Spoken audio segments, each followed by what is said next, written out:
there's still people that have stuff that they're cash underneath a mattress. I talk to these people. There's people that don't even have bank accounts. I promise Exactly. you, with people that have cash underneath their mattresses, they're not going to be using DeFi. We have another crypto hack happening. This time it's for $625 million. So what does this mean for crypto and DeFi?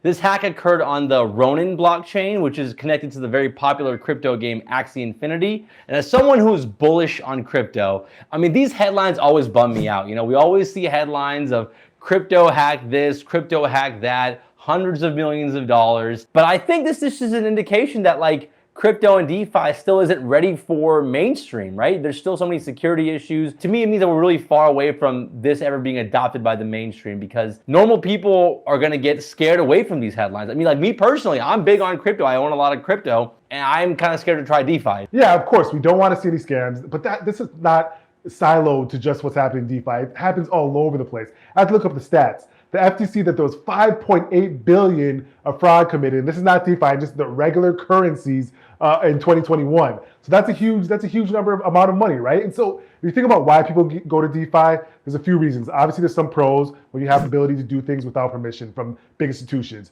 If you look at our chart right there, we're showing the total value locked, which is the total value of money being put into decentralized projects. We've increased a lot, but we're moving up to 100 billion in that area, right? So that's actually showing signs of people adopting it more. Now, we're getting mass adoption. That's going to come with more education, more people being comfortable, more people knowing the pros and cons of being involved in decentralized finance. There are bad actors everywhere. This has been happening in financial systems ever since Alexander Hamilton created one for the US all those years ago. The hack is greater than the last theft that happened, but that happened just in August. So these instances are happening like very closely together, and I think that that's causing, you know, a little bit of this, oh hey, blockchain technology's big promise was enhanced security, but that track record isn't great or it's not necessarily happening.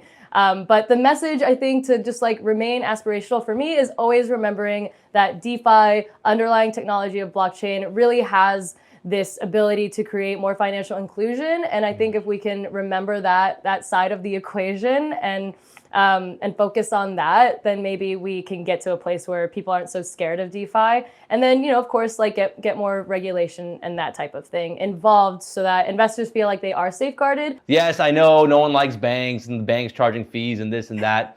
But there's a reason they charge these fees, right? You have someone to call if something bad happens or some hack happens. So I think the current system probably works for a lot of people. Now, I'm not saying that DeFi is not going to get to the point that you know more and more people adopt it. I don't want to be a Debbie Downer the entire time, and I am bullish on it. I just think this promise of like, oh, DeFi is going to completely change finance in the next 5 years. I don't think it's going to be as fast as people think, just because people are probably okay and happy with their current system. It might take decades before it actually has mass adoption. And as with any technology, there's going to be growing pains. We saw this with the internet. Like I remember back in like 2003, like using a credit card on eBay was like a terrifying thing. And now everybody buys everything on the internet. A lot of people have distrust of banks and larger financial institutions. There's still people that have stuff that they're cash underneath a mattress. I talk to these people. There's people that don't even have bank accounts. I promise you, with people that have cash underneath their mattresses, they're not going to be using DeFi. I don't think so. I think people want convenience at the end of the day. I think the majority of people want convenience. That's why Amazon is one of the biggest companies in the world. We get 2-day shipping. I think right now, the way DeFi is set up, it's not convenient. You got to connect a wallet. It's like terrifying. What if I make a mistake? You send it to the wrong address. Your money's not coming back. There's so many hurdles right now. I think hopefully it gets there though. Hey, thanks for watching everybody. Be sure to like, subscribe, hit that notification bell, and be sure to tune in tomorrow.